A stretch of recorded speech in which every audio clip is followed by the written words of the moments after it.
Granny Ella told Susie the story of the day the shoes were given to her.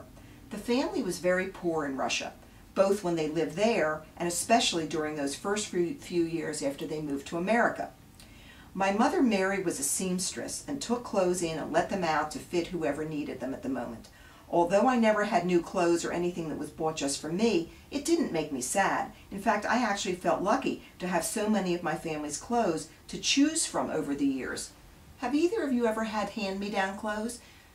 Yeah, a lot of my brothers and sisters give me hand-me-downs because, like, they have all the clothes first and then they just hand them down to me. How do you feel about that? Well, I think it's, like, good in some ways and not so good in some ways because, like, sometimes I don't get the newest clothes or newest whatever hand-me-downs, but then in other situations, they're good because, like, I do get a lot of clothes because of that.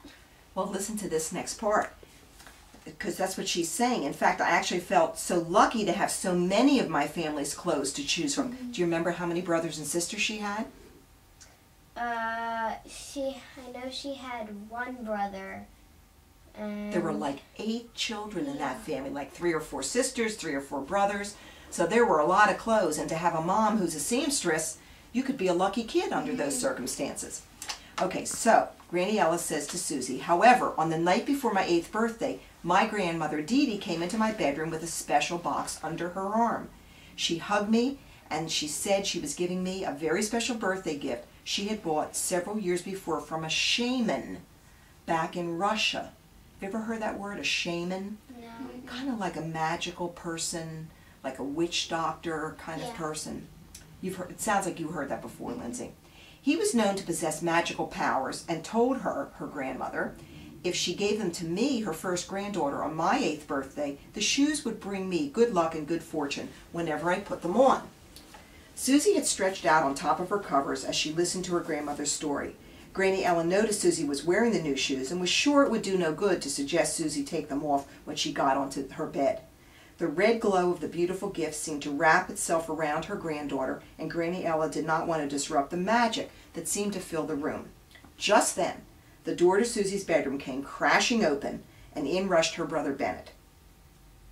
What do you think? He's probably thinking, like, you got a present for me, or something like that. Could be. Or, like, saying happy birthday. Could be. Both good ideas. Let's see. So he came rushing into the room. He stopped suddenly and quizzically looked all around, trying to find the source of the red glow that was flowing into the hall from under Susie's bedroom door. Aha! Ella, Bella, Susie, what's going on? Is there a fire? Everything is so red. Where did the red come from? Her shoes. Exactly. Bennett, come and see what Granny gave me for my birthday. Her brother walked over to the side of the bed and asked, where did you find those, Ella, Bella? Susie told him the story of their grandmother's red shoes. Bennett could not contain himself. He ran back into the hall, shouted to his mother and father, come here, come see Susie's new shoesies. Okay. Oh. Because he likes to rhyme. He likes to rhyme. So Susie's mom was the first to enter her room. She was carrying a tray, and when Granny Ellie saw her, she said, I thought you might have forgotten. Is that my favorite bedtime snack? And what do we think that was? The cage cake. You got it. When Susie's mom put the tray down on her grandmother's bed, Susie and Granny Ella smiled at each other. There were 2 plates, 2 forks, 2 glasses of milk, and 2 pieces of the chewy, gooey, dark chocolate fudge cake. As Susie and her grandmother began eating their delicious chocolate treat, her mom smiled knowingly at her own mother.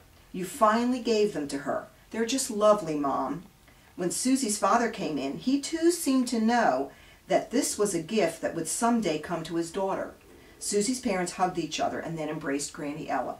When Susie's mother reminded everyone that tomorrow was a big day, because the next day was her birthday. Susie's birthday. And her grandma's. Very good. And they should all try to go to sleep. She knew that her daughter would be too excited to settle into slumber right away. She bent down to kiss Susie goodnight and started to remove her daughter's new shoes. Susie begged her mom to let her wear them a little longer, and her mother said, okay, as long as you be sure to take them off before you go to sleep." "Of course I will," Susie said. Who would wear their shoes to bed?"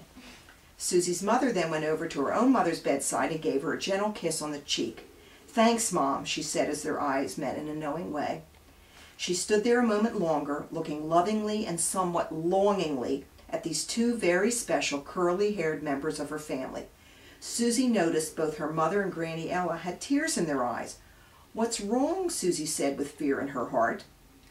Why do you think they had tears in their eyes? Maybe they were like happy for her or something that she got the shoes, or they thought that they looked really good on her. So are you saying you could have tears in your eyes when you're happy? Yeah. Exactly. Some people call that tears of joy. Yeah. All right, good thinking. Her mother looked back at her and smiled just as a tear ran down her cheek. "I'm so happy to share this moment with my two favorite girls. I have a feeling your birthdays are going to be very special this year." And with that, Susie's mom turned off the light on the nightstand and looked back at the red glow she knew would never fade from her daughter's life.